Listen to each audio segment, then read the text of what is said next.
marketing.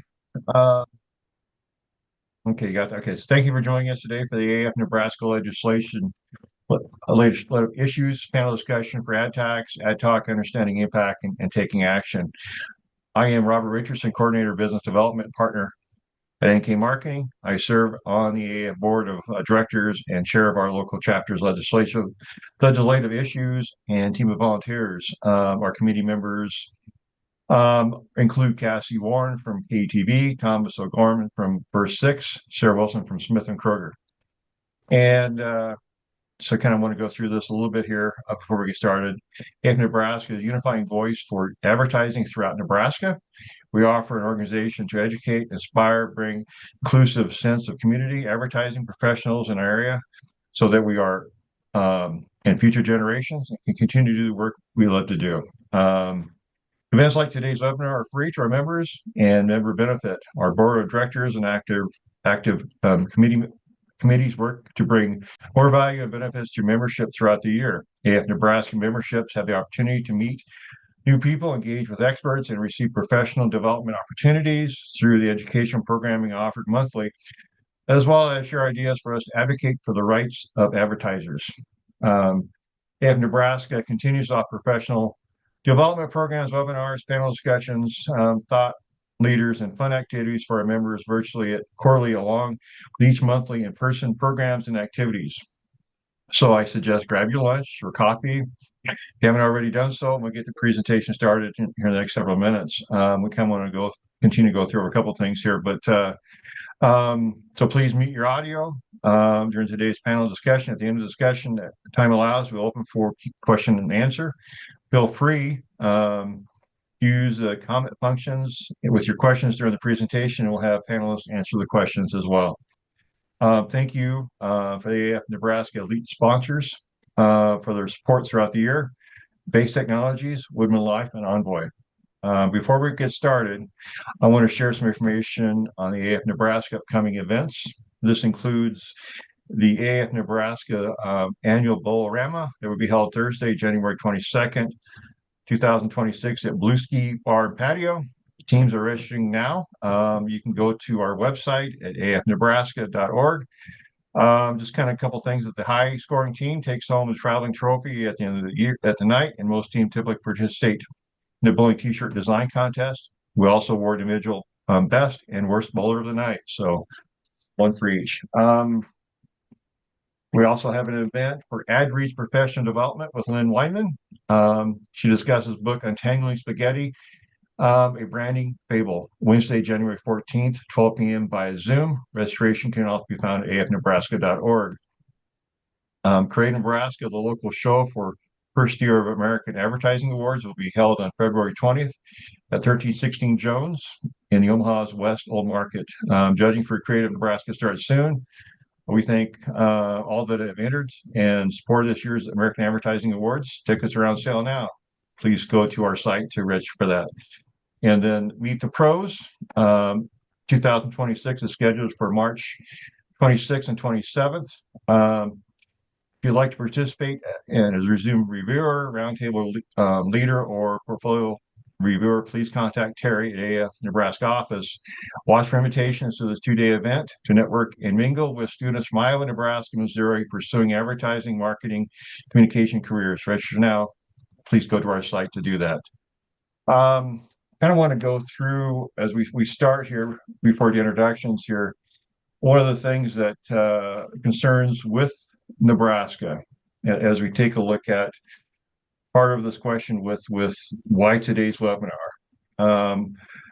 Nebraska's projected, so Nebraska's budget is projected, two-year budget deficit grows over to 471 million ahead of the 2026 legislation session, which starts today.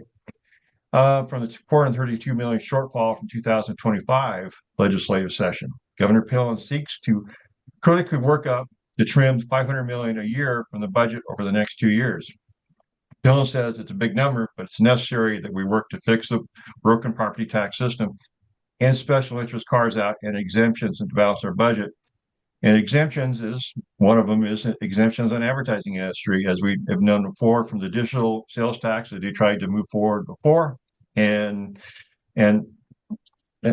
and we've been able from our education advocates, we've been able to get that stopped from meeting with state senators and letting our representatives know that this is not good for the state.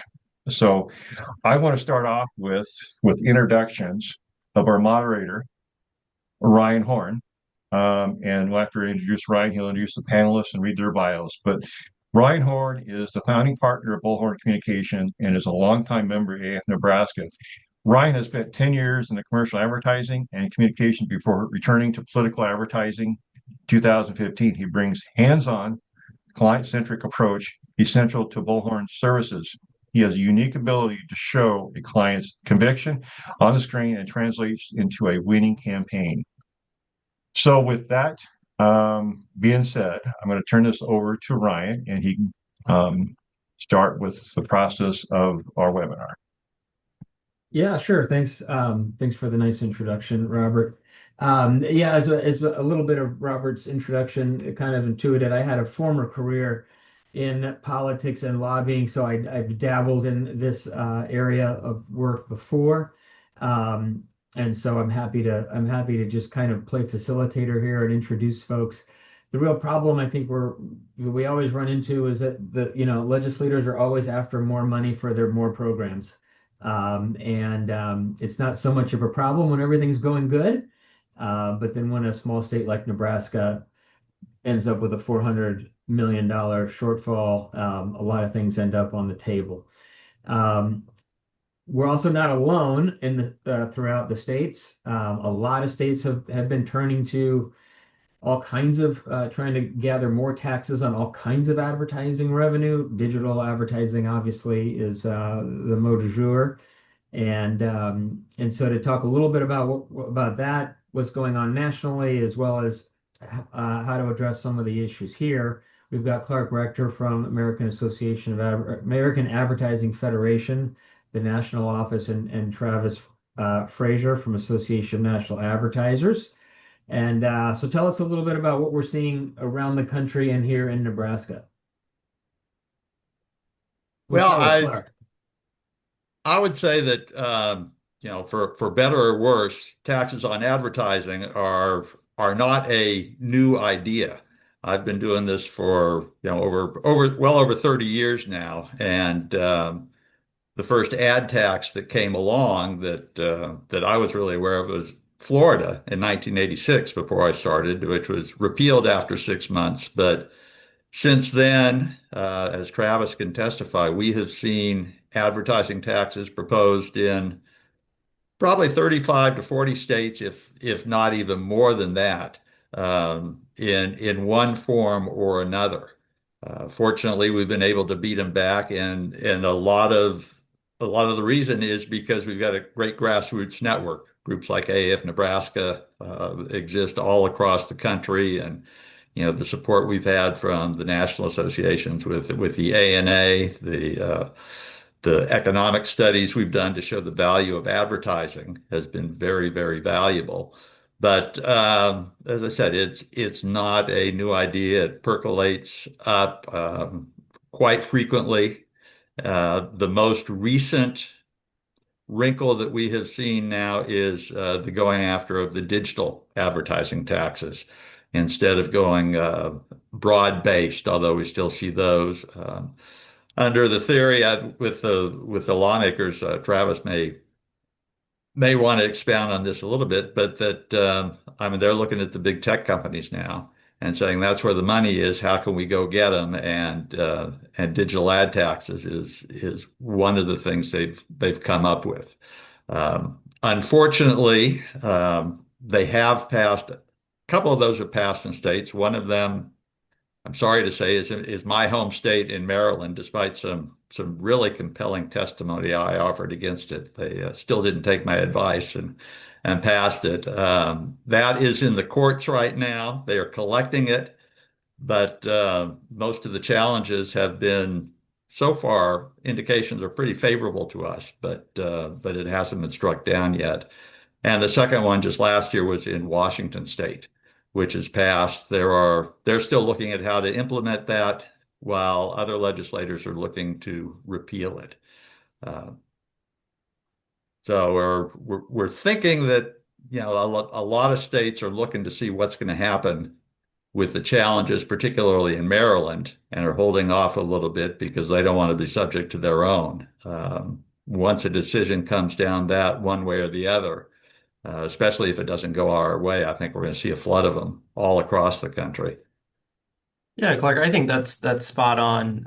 I have not been doing this since the mid '80s, but in the last 5 or so years that I've been really paying attention to this. It started to your point with digital advertising, taxes, and there's kind of an entire ecosystem out there of economists and professors and other proponents of those approaches that really, they compare kind of tech and digital advertising and data to even, what you see with like gas taxes and oil taxes and those kinds of almost punitive approaches. And so that was kind of the first, thing that we saw out in Maryland, and then, have it's nothing new, removing exemptions for all advertising as a service. And that's something that we see, a handful or more every single year of attempts, along those lines. The other thing, with the Washington State bill that they did is they removed advertising, they removed the exemption for advertising services from their sales tax base, and then exempted out just about everything but digital advertising. So they effectively created a digital advertising sales tax, and so we've seen that approach. And then the final, kind of approach that we've seen that I think is important because it's not a direct tax on advertising, but consumer data is so important to the advertising ecosystem now, and we've continually seen these attempts to tax data collection, whether that's on the number of consumers that you collect data on, or however they try to approach it. And that comes from that same kind of anti-tech, bias that we see. But it's just as impactful as if you're taxing advertising revenues, because that's so important to the advertising industry. And so, I say all of that to just emphasize that, I know Nebraska has seen kind of that traditional tax on advertising services approach before, but we can and we are and we should all be prepared for different approaches to the same kind of issue, because especially on the digital advertising revenue or on data, that can be a lot more sympathetic if you're a legislator, right? To say, okay, well, fine, I'm okay taxing data because that's not going to impact small businesses. It does, and we'll have to make those arguments if that happens. But I think we should just all be prepared for these different approaches that we've seen nationally to come to Nebraska. One of the arguments that we've made in the past that I think was persuasive to some legislators was kind of, you alluded to that, Travis, was that, this is really about most of the advertising industry in Nebraska is really small and medium-sized businesses. And these are good jobs. They are creative jobs. They're white-collar jobs. And we're struggling with, and have for many years, with a flight of population away from Nebraska. And I don't think people are leaving small town Nebraska to go be farmers in small town Iowa. They're not. They're going to Chicago, and they're going to Los Angeles, and going to Washington and New York, and more they're going to Memphis and Nashville. And this industry is a source of good types of jobs. You guys have an economic study that we cited. Can you give me a little bit of an update on that? Yeah, Clark, I'll defer to you. Well, we have, yeah, the study, it breaks down the impact of advertising in every state in the union, every congressional district in the union. And it really shows the fact that advertising, despite the perception of a lot of lawmakers and people across the country, is not a New York, LA, Chicago kind of business. It's one that exists in every state, in every congressional district, in every market that's out there. If you've got a business community with products and services to sell to consumers, you got an advertising industry because that's the most efficient way for them to communicate about their businesses to potential consumers. And so a big part of our efforts are convincing the lawmakers that there really are uh, advertising businesses all throughout the state. As I said, I've got one of the interesting things that comes out of our study is the amount of jobs that are supported by advertising in all these districts. Throughout Nebraska, 193,000 jobs are advertising supported. That's about 18.1% of the jobs. And what's really, I think, impactful is that when you break it down in every congressional district in Nebraska, be it the more urban or rural districts, that percentage of jobs supported by advertising is very similar. And we've got all this data. We can get it to you. So you can see the breakdowns. But in the first congressional district, it's 18.2% of jobs, second district, 17.8% of jobs, and in the third district, 18.4% of jobs. So and that's consistent, not just Nebraska, but all across the country. Uh, Advertising is an important driver of the economy and it's an important driver of jobs. And that's a big part of our message to lawmakers as they start looking at the industry as a source of revenue. Yeah, and I think that's really a critical argument. To be quite frank, no one cares if a large tech company is upset about a new tax. Nobody really cares if, a larger manufacturing or agricultural company or whatever the industry may be is upset. If you can point to small businesses, if you can point to, Travis's local run, hardware store, right? That's going to be impacted by an advertising tax because they are. Because even if it's digital advertising, they do all their advertising on social media through digital channels.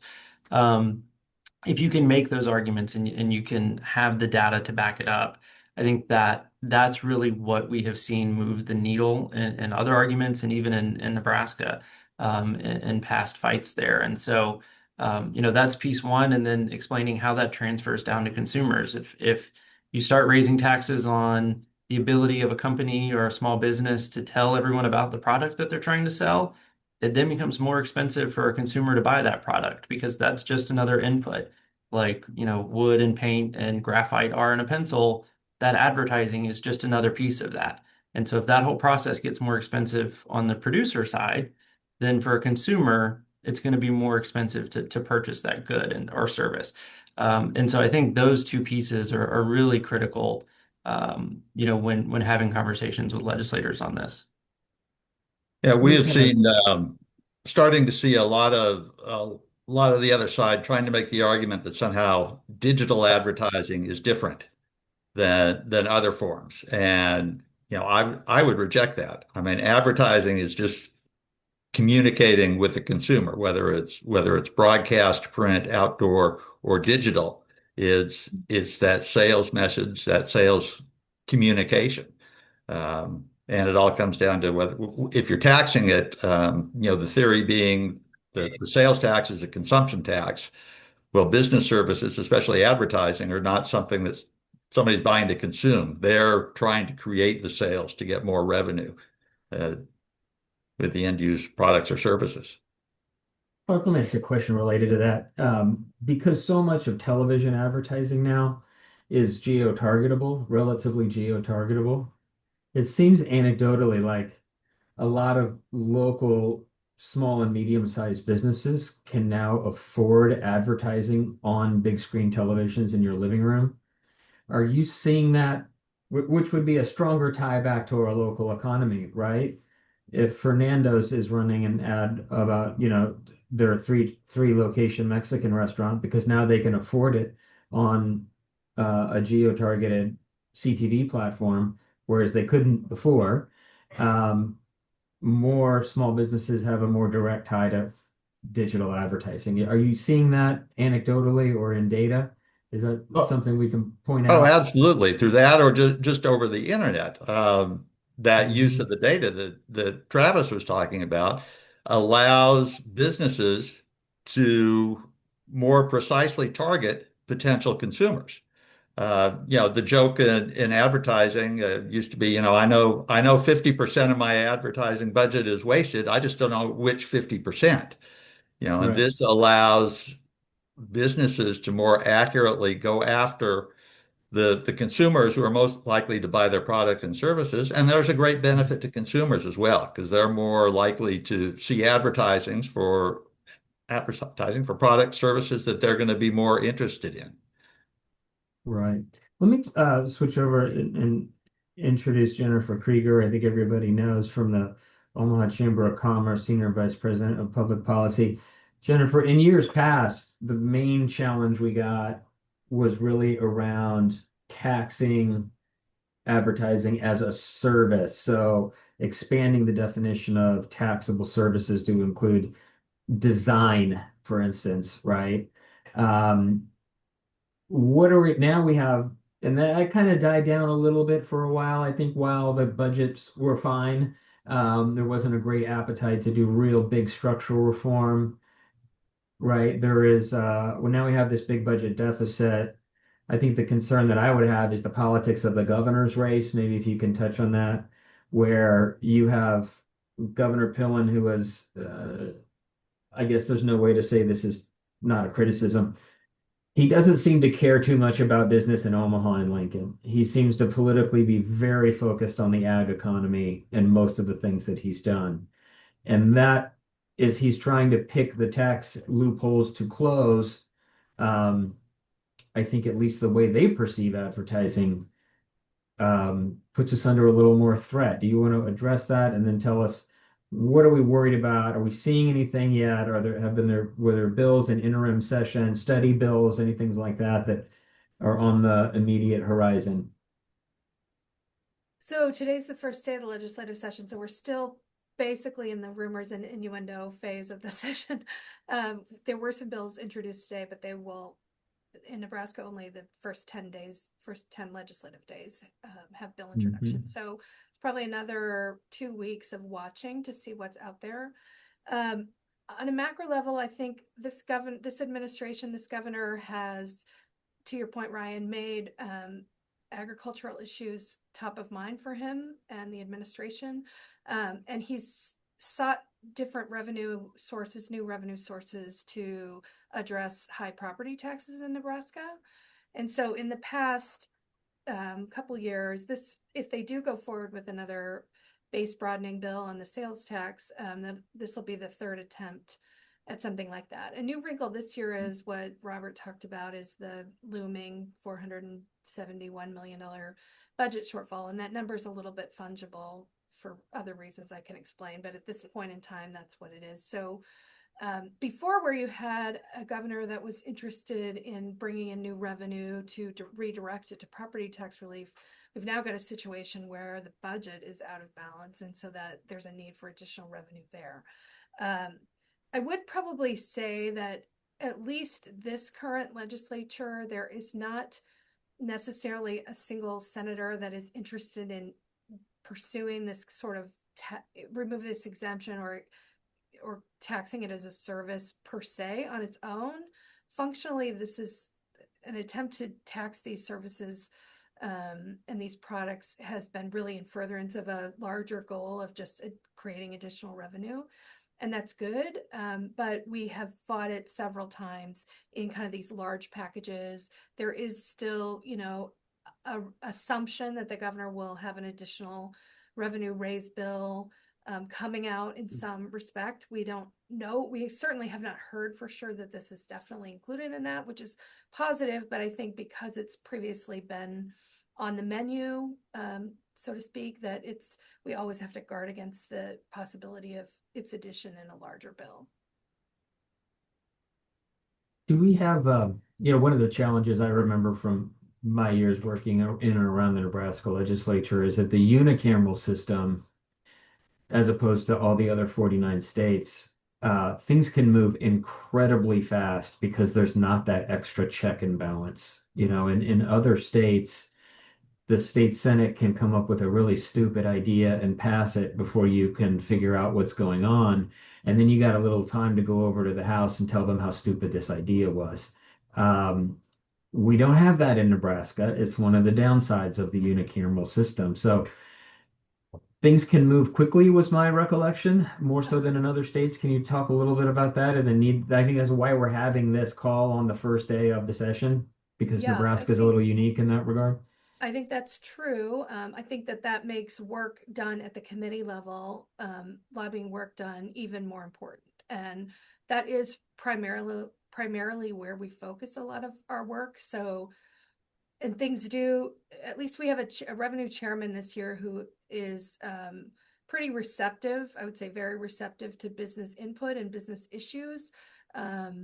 On the And whole. who is that, So, Jennifer? and so that's Senator Brad Von Gillern from represents a district in West Omaha. He is, I would say, close to the governor and willing to assist the governor, but also is very receptive to certainly input from the chambers, which we found very helpful. And so we at the chamber spend a ton of time with those 8 members of the revenue committee to make sure that they know what our concerns are. In the past, we have really, on this particular issue, Travis talked about this, we've really focused on, philosophically for the Omaha Chamber, we've been opposed to sales taxes on inputs, on business inputs. And we truly believe that this is a business input, it's a cost of doing business, and it's something that should not be considered.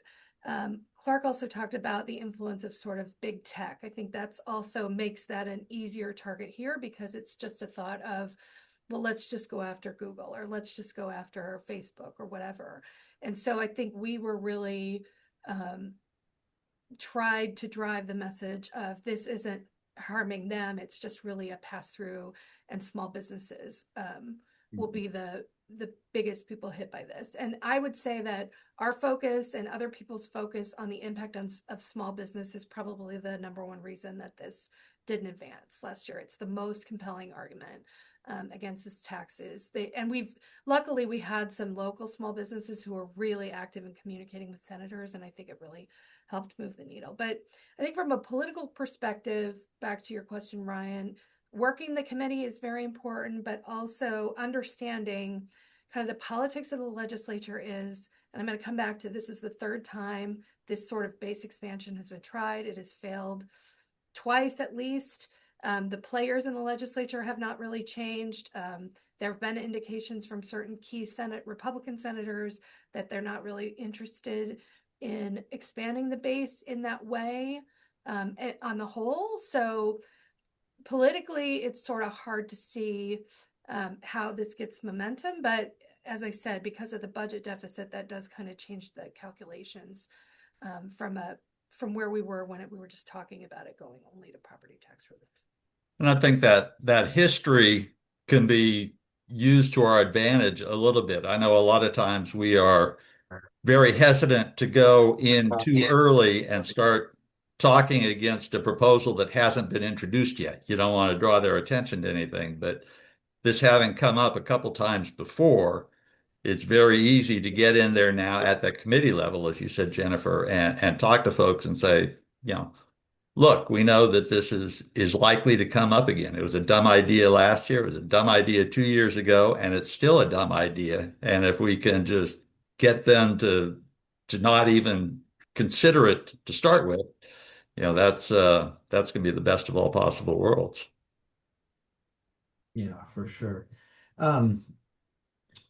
Jennifer, the Omaha Chamber is, I think, just today or maybe yesterday, kind of officially launched an effort that's been kind of in the works for a while, which is to try to focus policymakers at both the city and the state level on making the state more competitive to attract talent, grow businesses. It's a big effort. This would seem to fall quite in line with that effort, right? I mean, can you talk a little bit about that? And then let's talk about the tools to try to stop this if it begins to happen, if you would. So we launched what's called our Omaha Competes agenda, and it's really a public policy agenda for the next 3 to 5 years, trying to drive greater focus on economic development, growth of primary jobs, and also talent recruitment and talent retention. And so, as Ryan said earlier, this is an administration that has been less focused on economic development than some previous administrations, and we've seen really kind of a cutting back of tools that we feel like we need for, and as a result, the statistics have shown that Nebraska has become less competitive with certainly states around us and states across the country. So we had several working groups that spent months examining what's going on in other states, talking about ways to make ourselves, we've been lucky in Nebraska because historically we've always been seen as a business friendly state. We've had a couple of knocks probably since the pandemic has happened, and a little bit of taking our eyes off the ball from a competitive perspective. So this is going to drive our policy agenda for the next several years. It's not focused on this particular governor. It's just an effort that we think that we all need to get, the legislature, all of us, our business leaders need to get more vocal in talking about. It also dovetails with some studies that have been done by the Exarban Foundation, talking about the need for primary job growth and the need for us to really focus on brain drain and eliminating brain drain. So I think you'll see from the Omaha Chamber a focus on the recommendations of those reports, not only during this session, but in the next several years. If we wanted to kind of use that argument to our advantage with advertising jobs, like, do you recall some of the cities that we were really losing out to in primary jobs and population? I mean, I recall from just skimming that Exarban Foundation report, like, guys, like, we're not competing with Oklahoma City and Nashville. Forget about it right now. Like, we're getting out competed by Sioux Falls. Yeah, Sioux Falls was Right. one of the, I was looking at my desk, I can't find it quick enough. We actually do a yearly barometer study where we measure Omaha against 8 other cities. Actually, this year we expanded that and it's against 20 other cities. Our executive committee felt strongly that we shouldn't just be limiting ourselves to a small list. Sioux Falls was certainly one of the ones I think that was highlighted in the Exarban study, or at least in their materials. They really are growing at an exponential rate right now. But historically, we've tried to compare ourselves against Des Moines. Des Moines is a frequently comparison. When we've done barometers in the past, we've tried to pick 3 peer cities, 3 aspirational cities, and 3 cities that we think are kind of trying to be on the up and up. But in fact, when we expanded it to 20 cities, we've included some Denver, for example, which I think everyone knows Omaha is a long way from being a Denver. But if we don't compare ourselves against the cities doing the best of the best, then we feel like we're really not seeing the whole picture. So I think advertising jobs are, as somebody said earlier, these white collar, professional, high paying jobs. And if we don't put our focus on growth, on high-paying jobs, then we're really not moving the needle at all. As we know, high-paying jobs like those in the advertising industry are those that create secondary jobs as well and bring educated professionals to cities. And I think that's a key component of how we increase our competitiveness as a city and a region. I always, when I was back in my previous life working in politics, I always thought, like, succeeding at the legislative level was about having a good argument, but it was about having relationships. And the latter was probably more important unquestionably more important than the former. I think we have a good argument. Tell me about relationships, how people in the advertising industry, people on this call and the others that couldn't make it, specifically with, say, the revenue committee, how do we build relationships? What do we do to help this effort in the short to medium term? I think my fear as an outsider looking at this is that it's first day of session in the revenue committee. That seems really obtuse, and I don't really know who's on that committee. But with the Nebraska legislature, once it's at a committee, they've already horse traded all their votes. Like, once it wins on first reading, they've already traded votes for somebody else's other bill. You're done, right? And so you're going to lose. So this is really critical. How can we start to help and kind of get organized and Give us some thoughts on that, if you would. Well, some of this is just really schoolhouse rock basic stuff, right? I mean, like, number one, know who your senator is. I mean, in Nebraska, we're very lucky because we have this unicameral and it's very direct to democracy type model. There's only 49 senators in the whole state. You don't have to deal with the second house. So you have 49 people plus the governor making all the policy decisions in the state. So at base level, know who your senator is, both where you live and where your business is. And you have to develop a relationship with them. And you can't be intimidated because they're a senator and they don't have time for me or whatever. That's their job, is to receive feedback from you. So at very base level, you have You to say that again. I want everybody to hear that. that's their job. They're there Do to not hear be from you. intimidated. Do not be Okay. intimidated. I've worked in politics for many years. Right. Let me tell you the depth of stupidity of some of these people that I have I met. stopped Do not be intimidated by these people. They're not all Don Bacons. Let me tell you, they're not. Yeah, if you knew the people that I talk to on a day in and day out basis, you would probably feel a lot less confident about our government. That too. However, they are all, and I say this truthfully, they are all good people, with maybe the exception of one, who are dedicated to doing the right thing. But think about it, most of them don't have the background that you have, right? And so they just don't know. And so it is incumbent on you as a business owner or somebody in the industry to take on that role of educating them. They won't know everything about everything. They don't. And the amount of issues that they deal with on a daily basis, even in a small state, even in a unicameral, is really kind of overwhelming. So they are actively looking for people who know background, know history, know why things work or won't work. And so it's all of our jobs to educate them on why, on a practical level, on a business level, on a consumer level, this just can't work. They may think, oh, it's a great idea and concept, but then they don't understand how it works in practice. So, as I said, number one, know who your senator is and where you live and where you work. Make sure you have a relationship with them. Pick up the phone, call their office, take them to coffee when they're on a recess day or in the interim. Like, if we're talking about in this session, they do have recess days during the session where they take meetings in Omaha. A lot of them will take meetings on a Saturday, or drive to Lincoln and ask for an appointment at their office. If you are a constituent, if they are a good senator, they will take that meeting. So, and almost all of them will. Yes, like I think almost all of them will. My previous comments notwithstanding, they're not all the sharpest tools in the shed, but almost all of them will genuinely want to meet with constituents that live in their district. That's the truth. Right. And we've got a lot of principals, we've got a lot of agency senior executives, in Omaha and in Lincoln that are have top people that live in Millard, for instance. And you've got, I think, at least two of the revenue committee members are Republicans from Millard. Is that right?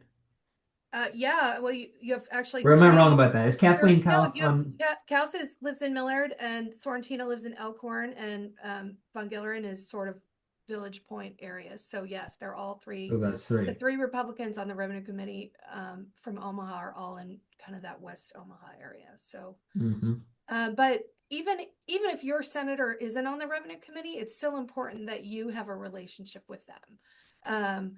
Either they can help you, if you can convince them to the validity of your argument, they can help facilitate a conversation for you with revenue committee members. They can recommend who is open to your input. They can help you understand the process of how this all works. So it's important for people like me who are there every day to really work that committee over and over and over again. But it's important for people like you to develop those in-person relationships with your own senators so that if they're considering something on the floor and you get to a point where they can call you and say, hey, there's this bill, I think it might affect you. Can you tell me what you think about it? And that's the goal you really want to get to, is when they're seeking your input out. But none of that happens unless you've put in the time to build that relationship.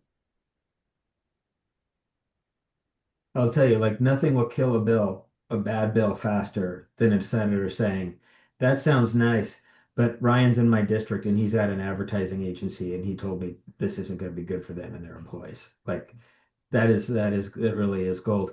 Are we ready to open it up to any like questions that folks might have or anything, Clark, Travis, Robert, anything that you guys wanted to cover that we didn't cover here? Well, I was just going to reinforce a couple of Jennifer's points in terms of when you're going in and meeting with your senator or whoever.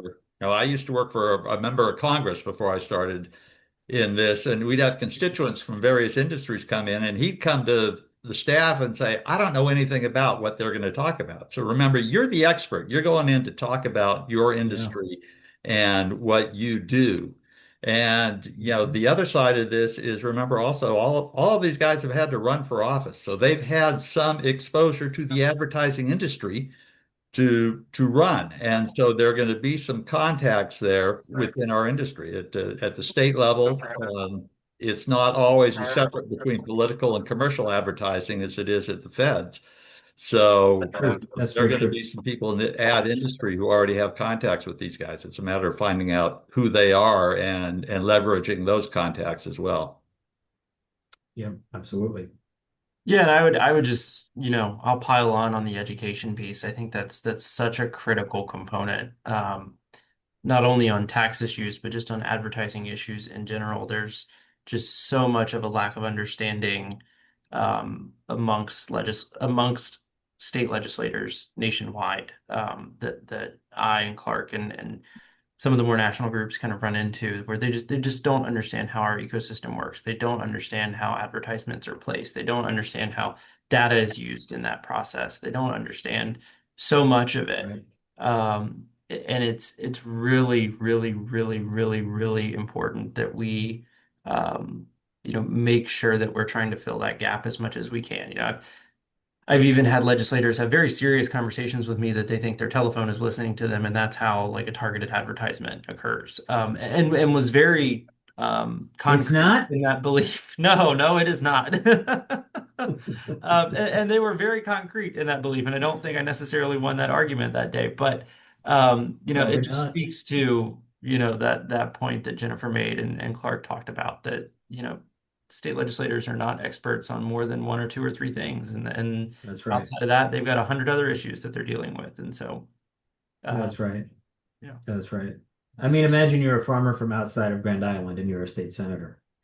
Yeah. That's not an industry that deals with a lot of direct consumer advertising, certainly. Right.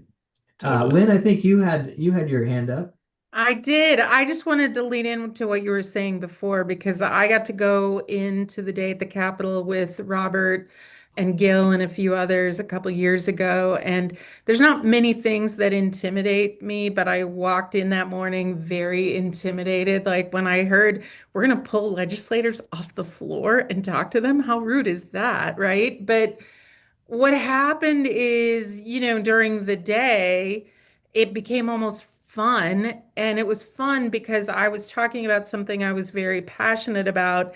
AAF had done a great job, I think, both locally with information from national on arming us with what we needed to say. And I would say, only with a few exceptions, the senators were very receptive to our message, and even with the note and letter writing afterwards, very receptive to the message too. So what I want also to note is that I appreciate AAF Nebraska because I think AAF Nebraska is the most active of all of the advertising and marketing associations in the state as far as informing us and arming us, because I, as an agency owner, I can't follow everything and be out there. What I need is somebody to point me in the right direction so that I can use my voice and speak appropriately. So thank you to AAF for making that happen. And I think it's sad that there aren't more people here today, but I think the fact that there aren't more people today just reflects the fact that we don't see there being an urgent issue right now. And so we're not out there, but I know, Ryan, that you are right. By the time it's out of committee, it is too late. So keep pointing us in the right direction with good information, and we can help make some things happen.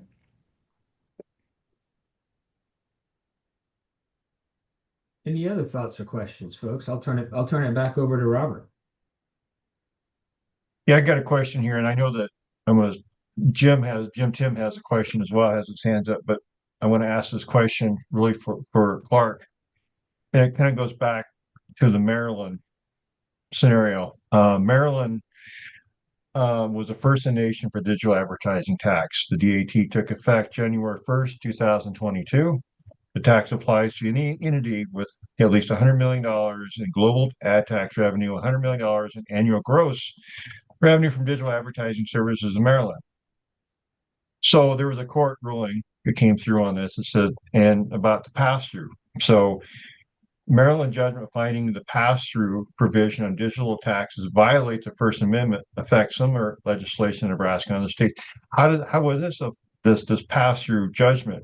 Even though the law is still in effect, how would they get around this? How would this proceed, and how will other states look at this to pass similar taxes? And then I know Nebraska tried to do the same thing a couple years ago. Well, I think the whole issue of trying to ban pass through is kind of a misnomer. I mean that's just a matter of how you're gonna label things. A company is going to have to compensate for paying the tax, whether they call it a pass through or just a rate increase or whatnot. It's just semantics. And so to me, that's a little bit of a non-issue or a distraction from a real issue when they try and ban pass-through type things. Yeah, and on that, I think a couple things on the litigation in Maryland. One, I think you can make the argument that legislators acknowledge that consumers are going to be the ones that actually end up paying the price for this, and they tried to come up with a legislative fix for that, and they couldn't due to First Amendment concerns. The other thing on litigation is there's still existing litigation in Maryland surrounding the Internet Tax Freedom Act, which basically says that you can't tax a digital form of something if there's a non-digital equivalent. So you can't tax just digital advertising when there's TV and print and everything else. And we've seen, we talked a little bit about the Washington State bill earlier. They tried to get around that ITFA issue by taxing advertising as a service and then doing some exemptions for some of these non-digital type things. So I think they were left with like digital advertising, and I think it was billboards or something along those lines. That still has those ITFA challenges. So the only real way to avoid that ITFA litigation is to tax all advertising, whether it's digital, non-digital, everything else. And then you run into, all the impacts that we've talked about on small businesses and consumers, et cetera, that have been so successful in defeating those attempts in, the 35 or 40 states that we've seen those pop up in over the last few years. So we should get some clarity on the ITFA side of things in Maryland. They were saying originally around the start of 2026. I don't know if that's still the case or not. I haven't talked with the folks involved in that in a bit, but hopefully we get some clarity that says you can't tax just digital because that is a pretty clear violation of ITFA. Okay. Jim? Thank you, and appreciate everyone putting this together. Great to do this again. And Rob, your question and the answers from both Clark and Travis answered almost everything I wanted to ask about. But coming back to the situation in Maryland, and Clark, I think you said early on that it is being collected, right? Yes. Do you have any idea to date how much money has been collected? I do not. It's been a while since I've seen or looked at those numbers. Travis, have you seen anything on that? I know it's a fairly substantial amount, and the state is potentially on the hook for having to give some refunds. I don't know a specific amount. I was just typing it into our lovely friend ChatGPT to see if, you know. It looks like they're somewhere between 80, 90 million a year. So for the last, several years. And Clark, to your point, one of the arguments that I've been making in talking with folks, and I'm specifically thinking about a bill that popped up in California, the states to Clark's point, on the hook for all of that. In Maryland, they're also on the hook for, I believe it's like a 9% interest rate. So when you start talking 80, 90 million a year, compounded over 3 years, plus a 9 or 10% interest rate on that, that's real money that the state then has to come up with. And not only is your budget thrown off because you don't have the money, to allocate to whatever you had picked out to allocate that money for, you've also now got to find, the additional interest that you've got to pay back. And so have seen a couple of legislators, their, eyebrows kind of perk up whenever you mention that. And I don't know that every state has that kind of interest that they have to pay back, but it's something definitely to dig into and bring up in conversations. Yeah, thank you, because that some of you may remember back in 2024, and I thought at the time Senator Julie Slama was a real advocate for us, and there was a point in the floor debate, and I'm paraphrasing, but she essentially said, "We're talking about building a budget on money that we may never get." And so I guess if there's a reasonable way to take the 80 or 90 million a year in Maryland and maybe scale that down to our state's population and business base and have that in our toolkit, is, you're talking about potentially X tens of millions of dollars that you could build a budget around that you either A, may never collect, or B, if you collect it, might have to pay it back, potentially plus interest. I think that would be a great arrow in our quiver. Yeah, it's a great argument to make. It really is. Thank you.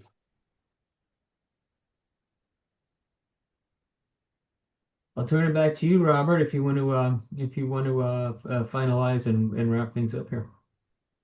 I think before we do that here, I got one more question that was brought up by a member in the past. It was concerning the Washington state tax.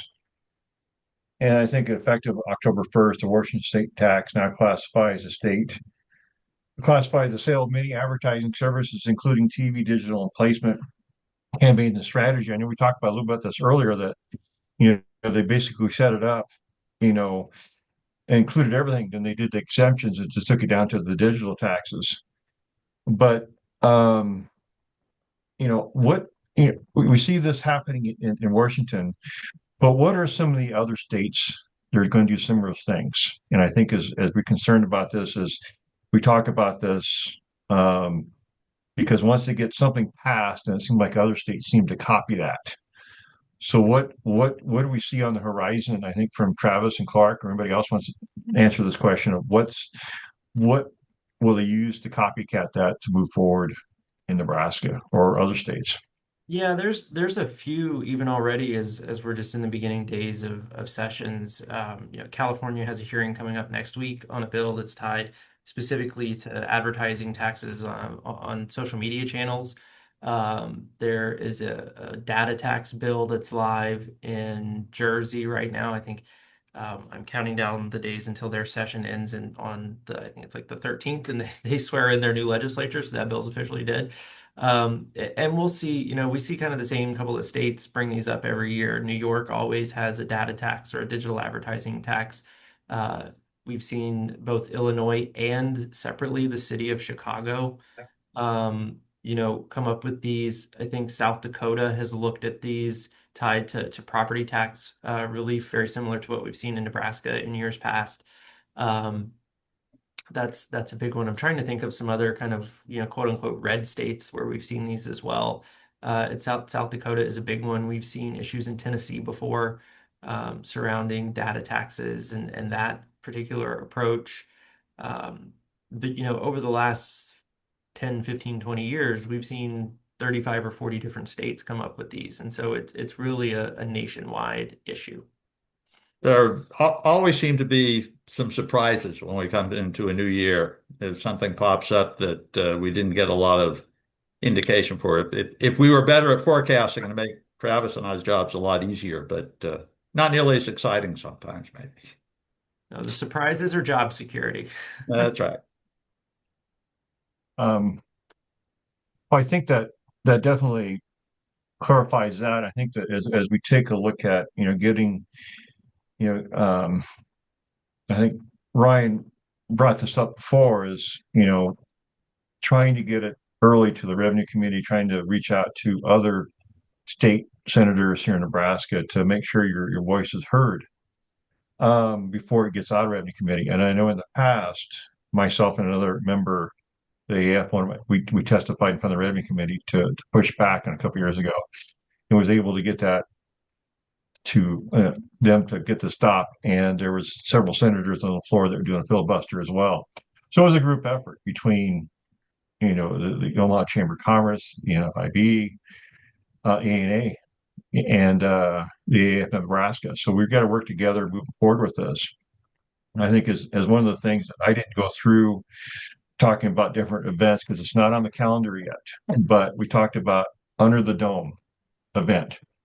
And what we do is with AAF Nebraska is we try to go over there, and I think Lynn brought this up, when we were pulling senators out of session to voice their concerns and voice, concern that this affects everybody. Just because you're trying to find another revenue source, the advertising affects everything in Nebraska. It ties it all together. And you start taxing something that's exempt right now. It's been exempt on the national level, but they're trying to push through it, trying to find other sources. It has an effect, cascading effect on Nebraska. And if you start taking that, and you have less, you see Main Street, the revenues will go down, and it will affect our taxes. So the more you tax, the less revenue comes. We've seen that cascading effect, the cause and effect. So what I'd like to do is, have requests to the people who joined this call is reach out. Again, we can't say this enough. Reach out to your state senator to get to know him or her, and set meetings up. We'll be sending invites out when we get a date set up for the Under the Dome event to go over there. We're going to have meetings set up, pre-meetings set up with certain senators, and other ones we're going to pull out of session just to make sure that our voice is being heard. And we'd like to have you all join us with that. It's been effective in the past, and they will talk to you, and everybody else is doing so that they expect us to be over there. And whatever contacts you have, please take advantage of those. So. And I would just like to commend Robert and the entire leadership of AAF Nebraska for being proactive and staying on top of these things. This is, it's not necessarily one of the most glamorous things that the chapter does, but it's certainly one of the most important in terms of being able to do business and supporting the industry there in Nebraska. So I thank you for all of your hard work. It's a group effort. I mean, I think it's kind of glamorous, actually. I mean, you go to the Capitol and have lunch at that dump across the street that all those guys eat at. Like, for some reason, it's great. It's sub-glamorous, different category. Different kind of glamorous. All right, guys. Thank you. Thanks to our panelists. Robert, thanks for organizing. Thanks to Travis, Jennifer, Clark, Ryan, thank you so much for leading us today, and everyone that joined us. The next event, Lynn is right here with us, is our ad reads coming up next Wednesday, another webinar, and Lynn will lead that discussion on her new book. So we hope everyone can join us for that. Thanks. Thank you. Thanks, everybody.